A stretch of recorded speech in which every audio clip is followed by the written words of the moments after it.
Good morning, Kansas City. It is great to be with you on this Wednesday. There's something blue up in the sky. I don't know what it is. It's a very foreign thing to me driving in today. I saw a little bit of blue through the clouds. Maybe we're getting there. I think so. We've been listening to the first Warren 5 weather forecast. Looks like we're headed for the 80s. It's going to get really, really nice. And everybody will be in a good mood. And we can forget about all the things that we hear in the news or bothering us about this fight between Kansas and Missouri for these sports teams that are getting us down. We can forget all those things and just enjoy our summer. Looking forward to that. We got a fine show for you today.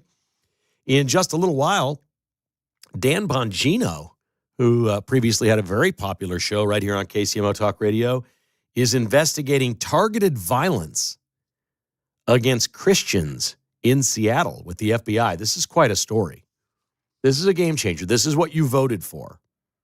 And we'll spend some time on that.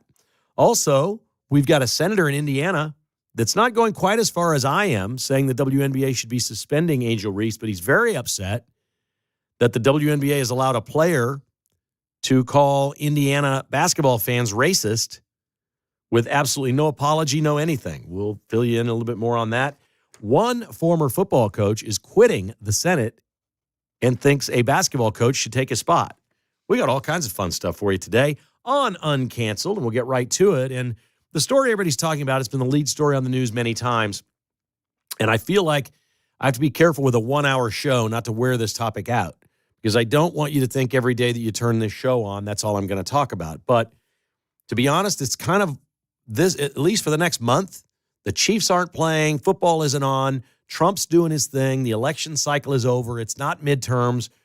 We don't have the tariff deals done yet. We're waiting on big news. We're waiting on a lot of things. And I'm absorbed by this Kansas versus Missouri fight for the Royals and Chiefs. And it occurred to me, and I was listening to Pete's show earlier today. He had unbelievable guests on. Ty Masterson was on, just a tremendous interview from the Kansas Senate. He had Patrick Tuohy in, another great discussion from those guys about the way they see things. And it occurred to me as I not just listen here, but as I watch the local news, read the accounts, that this is a very Missouri-centric story. And I'm not saying it shouldn't be.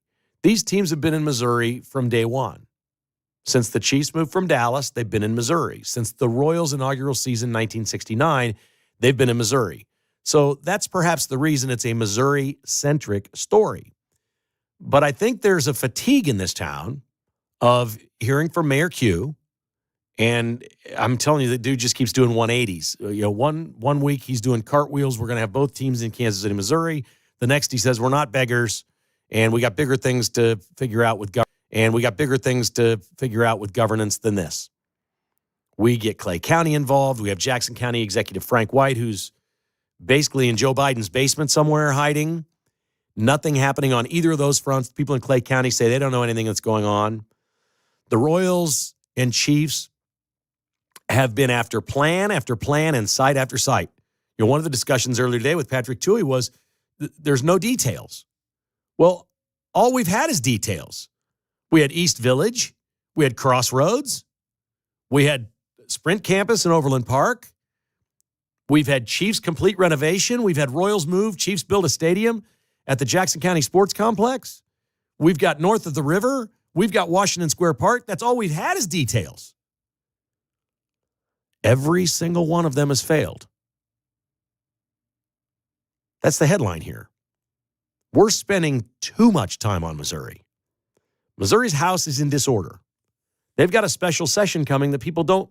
There are people that believe, smarter than me, I don't know, I don't have a prediction on this, smarter than me, that say they're not passing anything for the Royals and Chiefs. It's just not going to happen. The deadline of June 30th, and you heard Masterson tell Pete Mundo this earlier, is flexible. He's willing to move it for a short period of time. 30 or 60 days is what I think he said. Not a year, 30 or 60 days. So let me approach this story now from the Kansas point of view. And again, I don't have a dog in the fight. I've given you my own opinion. I think a brand new dome stadium that is open more often than not at the Legends would be iconic for Kansas City. And I think of all the sites I've seen, the Royals North Kansas City is the best place. So I'm really not picking on state lines here. I'm not. But I do live in Kansas, And I spend more of my time around people from Kansas than Missouri. Not exclusively, certainly, but I don't know a single person in Kansas that wants the Royals. They're like, we don't care what happens to the Royals. Like, Kansas can't be plan B for the Chiefs. They need to be plan A, and they are right now. To use a golf term, they're the leader in the clubhouse. They've got an offer on the table that's sensational. Kansas is the leader in the clubhouse. They need to act like it. They've got a 3-shot lead. The guys chasing them down are on the 15th hole. Yes, they could go birdie, birdie, birdie and tie them or make an eagle and win the darn thing. Yes, but you're the leader in the clubhouse. Act like it. Everybody I know in Kansas wants the Chiefs. Nobody really wants the Royals because we don't know a site. We don't know where it would be. We can't look at the Royals and go, oh, this would be really cool in Kansas. We can, however, look at the Chiefs by Margaritaville and the Speedway and the casinos and the soccer and the minor league baseball and the American Royal, which is being built, and all the things being built there and go, wow, will this be a destination for Kansas City and the state of Kansas? Everybody's thinking that. And they're thinking this would be where the Chiefs could spend the most money and build the coolest place for the best football team on the planet to play. Yes, there's real pride in that. And Kansas doesn't sound like they're acting like this. I like Ty Masterson. He said a lot of great things today that I'm like, I'd vote for that guy. What I didn't like hearing him say was he could extend this thing for 30 or 60 days. Let me ask you this. If you're an elected public official in the state of Kansas, mark the tape, play it everywhere. Why the hell would you extend this thing past June 30th? What on earth are you thinking, even suggesting you would? This has been going on for 3.5 years in Kansas City. Enough is enough. You've given the best offer. It's been on the table for over a year. Tell the Chiefs to crap or get off the pot. Here it is, boys. Mark Donovan, Clark Hunt. This is it. We're moving on. We got other things in Kansas. If it expired and Missouri dilly-dallies around for a year and still doesn't get anything done, you can always go back in and pass another star bond, a new one. It may be hard. It may be complicated. But you're elected officials a year down the road or 2 years down the road, figure it out. But not right now.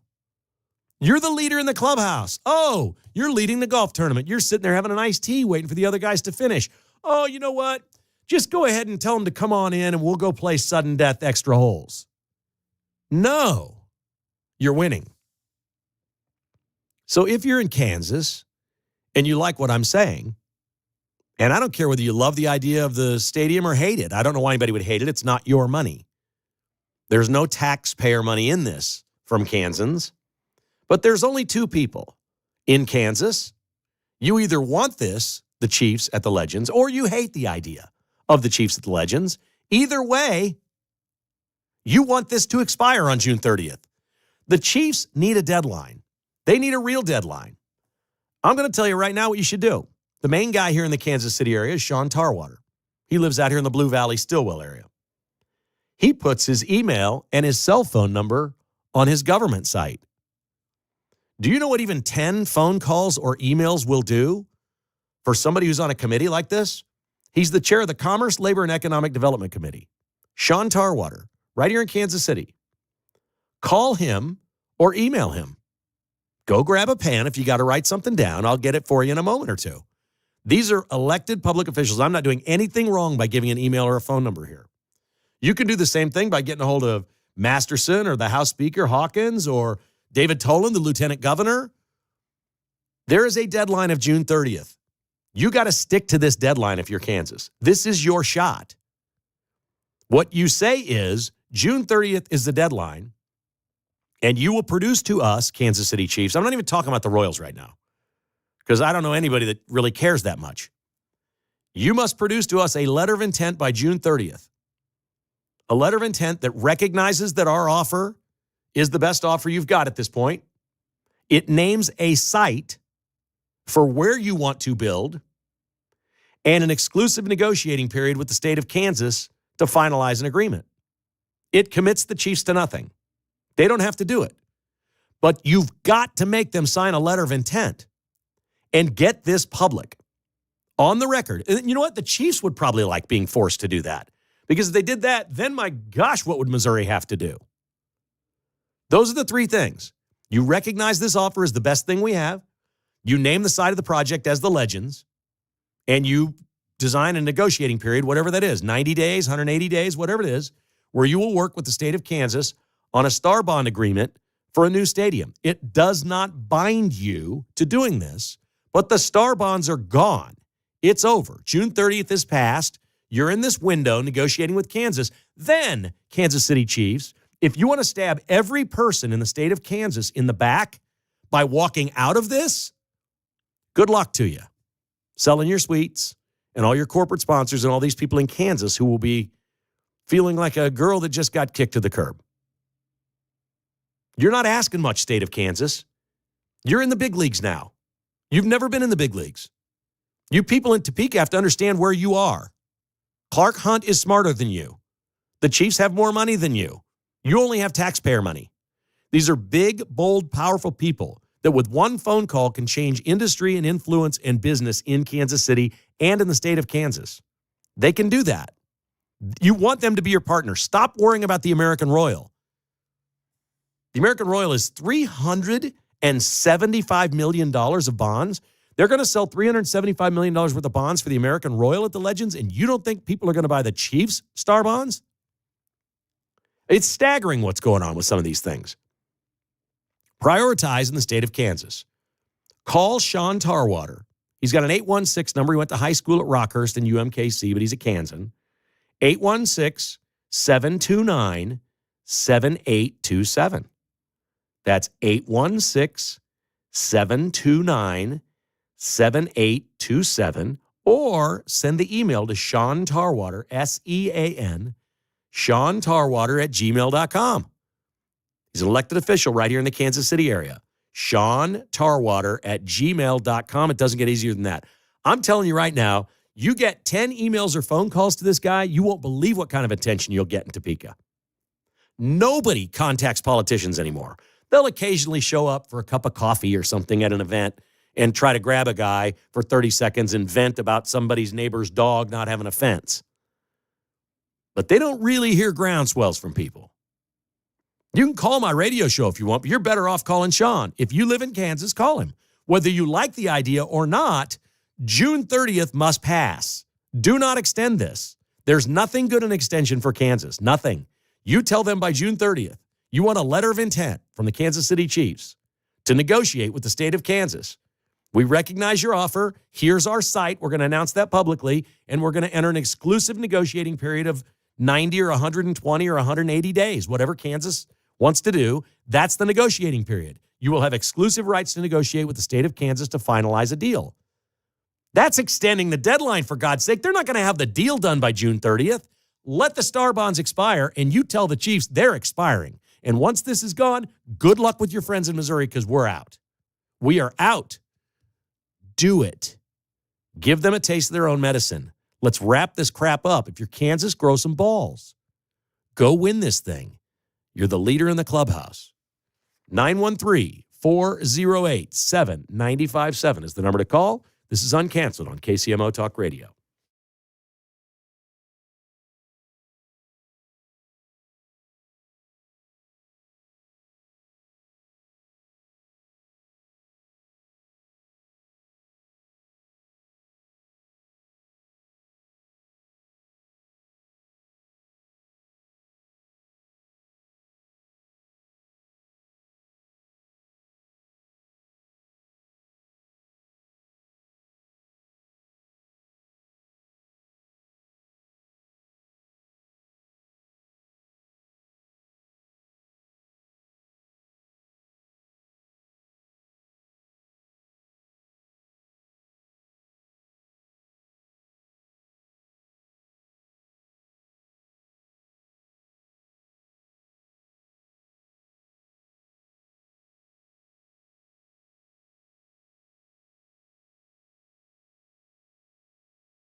If it's happening in KCMO, it's on KCMO 95.7 FM. Here's Kevin Kietzman. So I reduced the Royals' role in all this in that opening monologue today for a very important reason, and that is you just don't even think about not playing hardball with the Royals. If you've got star bonds, if they want to go to the Legends too, like caddy corner across the Chiefs, their own area or whatever, if they're working on something like that, want to do that, you let them, but you just tell them it's June 30th or nothing. I would never even revisit the Royals. I just tell them good luck. There's no other place to go in Kansas that I can think of that makes any sense whatsoever other than Legends. And the Royals have basically made it sound like they're not interested in doing that because they think that's where the Chiefs are going. So if the Chiefs are going there, they don't want to be around the Chiefs. These teams don't want to be together anymore. But this is really simple. We sit here and we pee and moan all day long about our politicians, our elected politicians, and the things that they do. This is your chance. You've got a chance to affect something. Whether if you really want this for Kansas, if you live in Kansas and you want this, make the call and tell them, do not extend this deadline and get a letter of intent. It's no more complicated than that. They don't have to sign a final contract. Sign the letter of intent. That extends a negotiating period with the star bond. It can easily be done. But we're not just going to blanket extend the star bonds and go on the way we're going. It's not the way this works. You know, you can't wait for the guy to ask you to marry him forever. Eventually, you just got to say, well, he's never going to ask me to marry him. Let's go. I'm out. I'm going to find a no man, somebody else. And if you hate the idea of the teams coming, you darn sure want this to expire June 30th because you don't want it to happen at all. Everybody listening, for it or against it, should want this to expire on June 30th. The only people that would consider not doing it are weak-ass politicians. Weak politicians. So the guy we heard from a couple of months ago in that committee meeting that excoriated the people that wanted to take the gambling funds and reapportion those away from the sports teams and to the schools was Sean Tarwater. He said, we've got one team and we're really close on the other. He said it publicly in a meeting in Topeka. Didn't realize it was going to wind up on YouTube where like 11 people saw it, but they did. And we had it for you here and we played it and we talked about it. Sean Tarwater is easy to reach. He's got a powerful position. He's the chair of the Commerce, Labor, and Economic Development Committee. Sean Tarwater at gmail.com. It's SEAN. Sean Tarwater at gmail.com. Better yet, call his cell phone. He puts it on his site. 816-729-7827. Do not extend past June 30th and get a letter of intent. Otherwise, see ya. To both teams, good luck with all those people in Missouri who can't figure anything out. Here is Steve in KCK. Welcome to Uncanceled. Steve, how are you? Hey, Jim. I think it's a pretty interesting idea. Unfortunately, I don't think anyone's doing anything until Kansas gets them both. So I think we're kicking the can down the road on this thing. You kind of mirrored what I said. I don't think Missouri is serious about this at all. I think they're just throwing stuff out there to sort of like make it look like Kehoe looked like he tried to do something because Parsons just kind of put all this stuff on his doorstep. I mean, there's no reason for Missouri to put up a good offer. And this is part of the reason why Kansas is going to infinitely just kick it down the road because they're all about the Cardinals. They really don't care they don't care if the Royals stay. They don't care if the Chiefs stay. The Chiefs are it's not a concern for the St. Louis legislature. They probably love the Battlehawks. They get 30 or 40,000 teams. You guys have got to understand in Missouri that this is all about St. Louis. Well, it was. Wait, Stephen. You and I have been around long enough to know that that's what the state has been. But I'm not sure it's that way anymore. The difference between St. Louis and Kansas City has never – look, there was a time when we were like the little brother and they kind of crapped on us over here, the whole thing. Kansas City is 25 times cooler than St. Louis now, and we need to act like right. it, and Jefferson City needs to reflect that. The problem that Missouri has, it's a big, vast state with different areas of things that are important. There's tourism areas, there's lake areas, there's mountainous areas, there's urban city areas, there's corn areas, there's the southeast corner where people think they're actually living in Tennessee. I mean, those people care about the Titans and the Tennessee Volunteers more than they care about the Kansas City Chiefs. So it's a big, wide, giant, diverse state with more people, and that's working to their disadvantage at this point. I believe. Well, you're And the right. other thing is, in Kansas, you're trying to steal something. And when you get something new, you're much more willing to do it. Well, I don't think that we're stealing anything. They're just giving it. They're just Well, they giving haven't it given to us. anything Maybe yet. maybe All I'm right. living in the past. All right. I I'm with you, Stephen. You're a great caller. I don't see Missouri giving anything away yet. I see a house in disorder all over the state everywhere we look. They've not completed any kind of a deal, but I don't think they want them. I think most people don't want them to leave. They're just not sure how they're going to keep them. It's a wild situation. This is Uncanceled on KCMO Talk Radio.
You're listening to Kevin Kietzman Uncanceled on KCMO Talk Radio 95.7 FM. Welcome back to Uncanceled. I'm Kevin Kietzman, your humble host. I saw an interesting story about Dan Bongino, who is the deputy director of the FBI, and he says he's investigating targeted violence against Christians at a rally in Seattle. So here's what happened in Seattle. A group of Christians decided to show up. They watched in Seattle and saw all these different rallies that are had by all these fringe groups. You know all these groups. I don't need to rattle them all off. You know who they are. They're muckrakers. We know what these folks are all about. Every corner of the leftist sphere goes and has some sort of a demonstration. So a group decides we're going to have a Christian rally. And they go do this, and it's announced, and of course people heard about it. And this is in an area where all the wackadoodles hang out. And since the Christians are going into the lion's den here, where all the wackadoodles are, you knew it wasn't going to go well. And it didn't. So the crazy people, Antifa and LGBTQ plus community, all these different people came after them that day. They reorganized. So we're going to counter-organize the Christian rally and go get in their faces because we don't like Christians and we don't like religion. You see, we're atheists, all of us. Okay. So what happens is the police make 8 arrests. Nobody's hurt. It didn't get overly violent. But then the mayor made a statement, and this is where Bongino took note in the FBI. The mayor's name is Bruce Harrell. Obviously, he's a Democrat. And he referred to this as a far-right rally designed to provoke a reaction, unquote, and says it won't be tolerated in Seattle. So arrests were made. I don't have the breakdown on the arrests of how many were leftists and how many were Christians. I don't know. But referring to Christians organizing a rally as far right to provoke a reaction is interesting. There may be a tinge of truth in that, but that was a counteraction to what goes on all the time in Seattle, which is exactly what Christians are supposed to do, is spread the good word of peace, brotherly love, all those things. And I'm sure they attempted to do that. So Bongino is like, yeah, we're going to take over this investigation. And this is the best line yet. He said this was targeted violence. The FBI is investigating targeted violence, which is a crime. Targeted violence is a crime of its own. If this was targeted violence against Christians, Dan Bongino wants the mayor of Seattle and the people who were arrested to understand that, quote, freedom of religion is not a suggestion, unquote. And I love that line. That's exactly right. It is a right. It's not a suggestion. Now, we've known for a long time that people on the left don't understand the difference between a right and something that's a privilege. They get this wrong all the time. They think healthcare is a right. Healthcare is not a right. Social Security is not a right. Rights are in your Constitution and your Bill of Rights. There's all kinds of great rights that we have, but Democrats think you have a right to an abortion. No, we have laws that either allow you to have one or don't allow you to.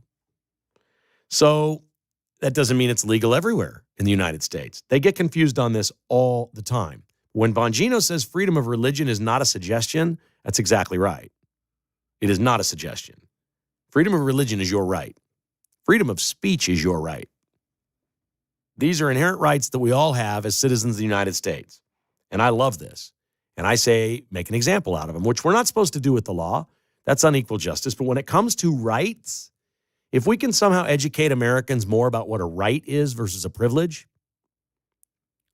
Like when I was a partner in my former company, one of the most outrageous expenses we had was health care for employees. And I used to, time and time again, people would come in and complain about what they were paying for health care. I said, do you know how much we're paying? And they're like, yeah, but it's my right to have health care. Like, it's not your right to have health care. It's part of your compensation package. Now, here at Cumulus, it's pretty cool. I see these really nice statements every month or whatever that you get on pay or whatever. And it says what I'm paying towards something like health insurance and what Cumulus pays. We could never get through to our employees that it wasn't their right to have health insurance, that we were literally about to go broke paying these premiums on their behalf, which typically a company pays about 4 times or 5 times what you're paying. It's way more than what you're paying. That's not a right. That's a privilege or a perk with a job. It's not a right. I think America needs a really strong lesson in what rights are, and maybe this is one. This is a very small, minor thing that happened, but it's a great way to show people what your right is, and your right is freedom of religion, and you have the right to assemble peacefully.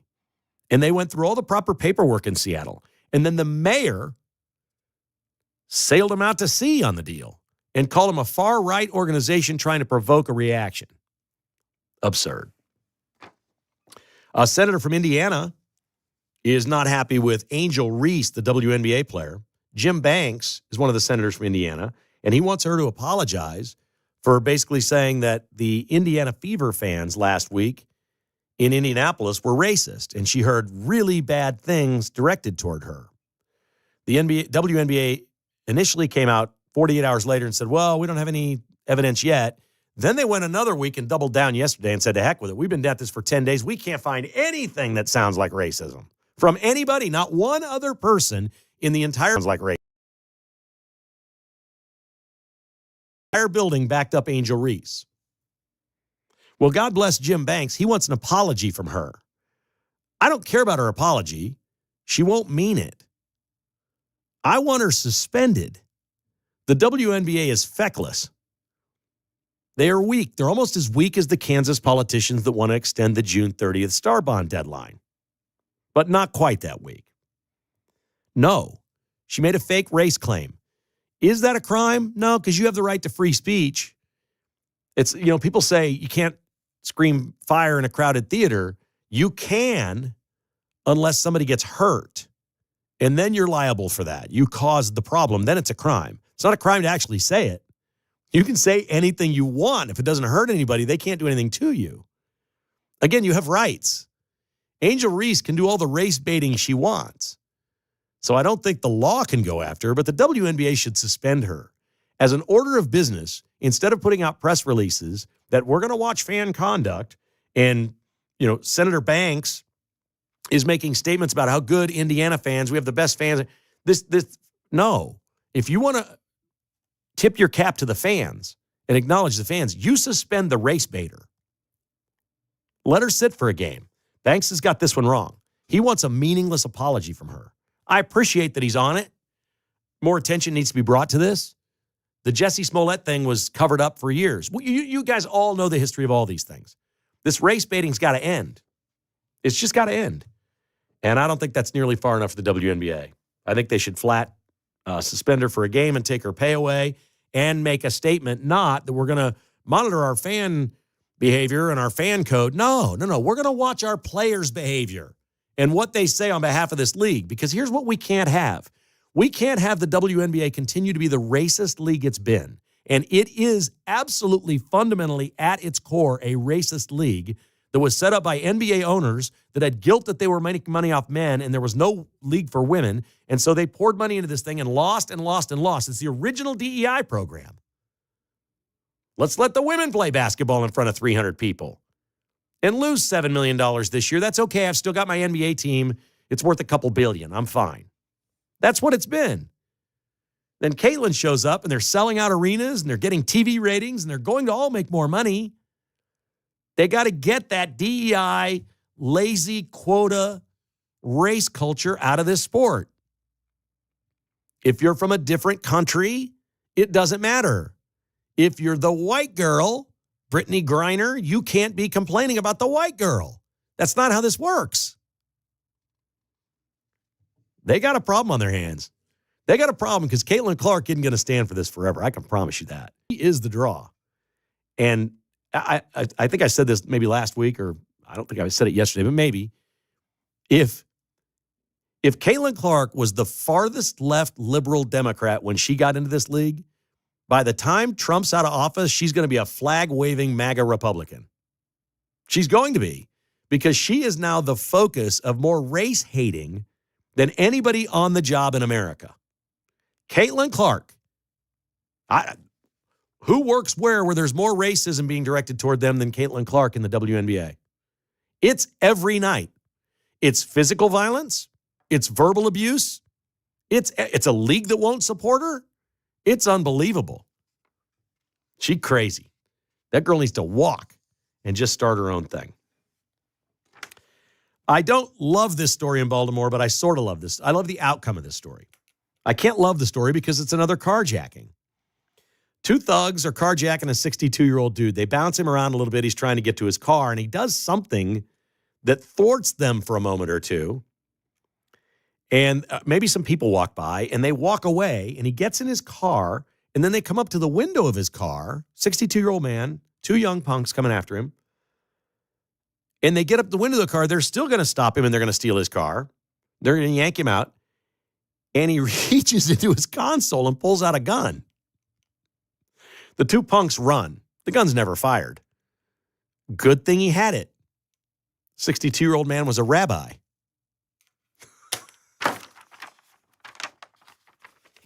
Rabbi with a gun thwarts punks in Baltimore.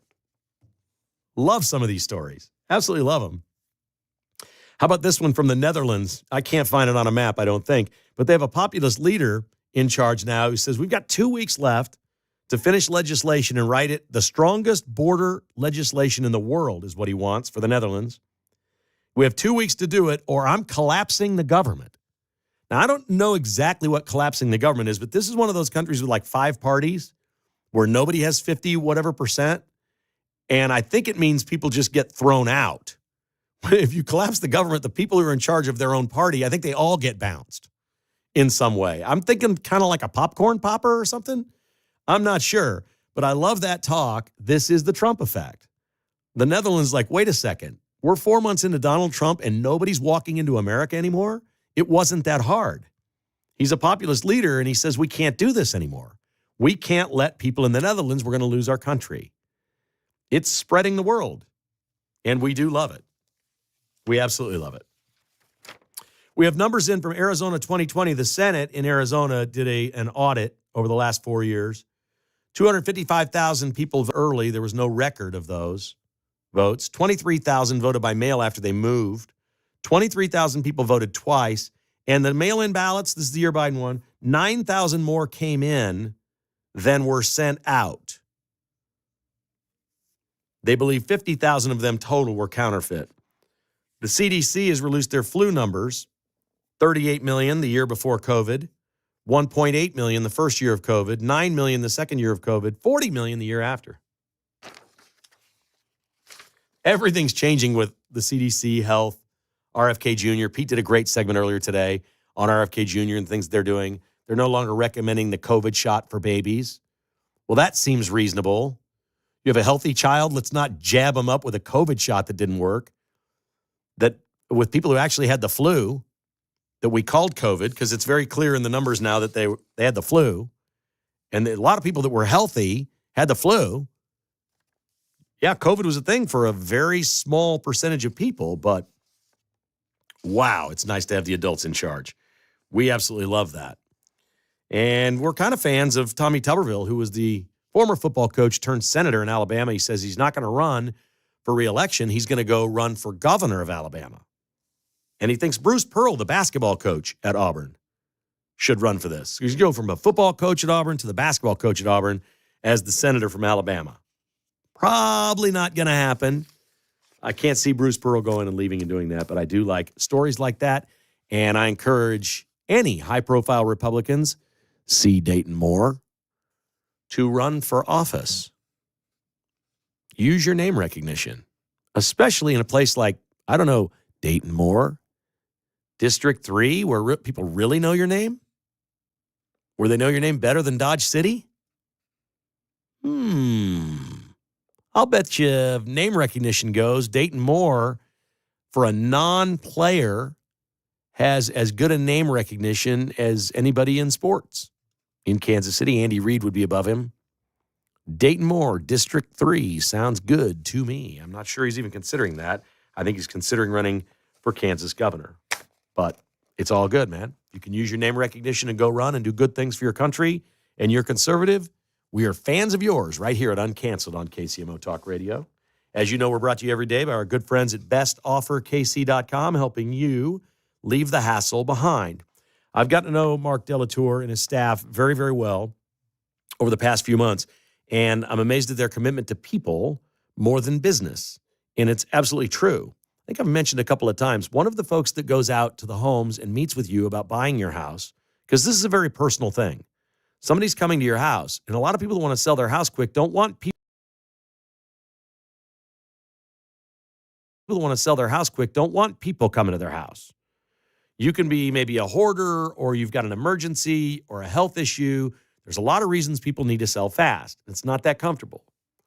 But he's got a couple of lead people that do this for him, and one of them is a former pastor who had previously dedicated his life to other people and serving his Lord. And I think that's exactly who you want coming into your home if you're in a time of need. These are caring people. This is really different than the other guys. It matters. It matters when you need them. BestOfferKC.com has never backed out of a deal, ever. The other guys have, and they can. It's in the contract. Not with BestOfferKC.com. Over 10% of all home sales in Kansas City are without a realtor and are situations like this. It's not a transaction. This is your transition to something else. Maybe it's a family member or somebody you know. When they need that help, get them to BestOfferKC.com. 913-338-SOLD. Online at BestOfferKC.com, helping you leave the hassle behind.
Whether you're a Jayhawk, Wildcat, Tiger, or KC Roo, we won't cancel you. Kevin Kietzman, Uncanceled, on KCMO Talk Radio 95.7 FM.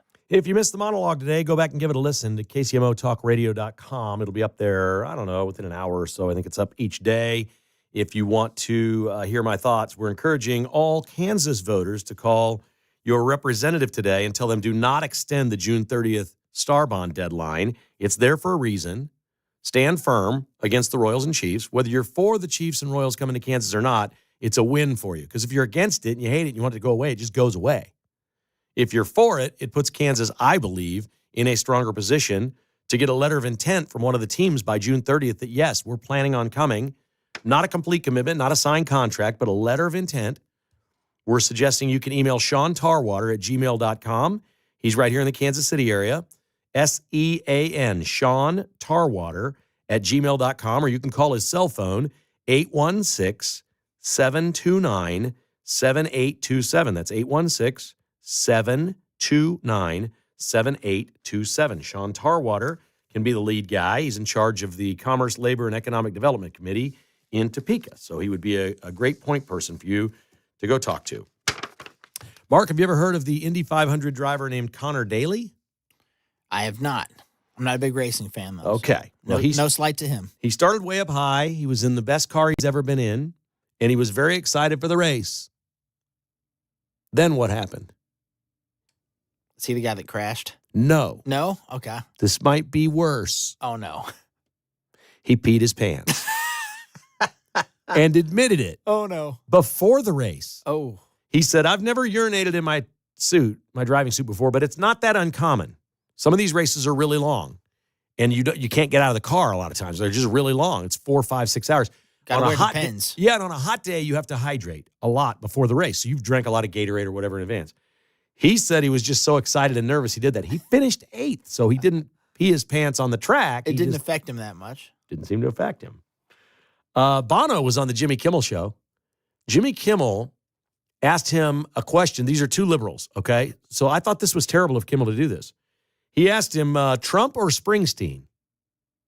And Bono sat back like this. Mark can see me. If you're watching the stream, he just kind of sat back like this. Like, well, that's not fair. And then Kimmel tried to lighten it with a little joke or a crack, and Bono said, well, there's only one boss, in America. And everybody cheered and laughed and had a great time.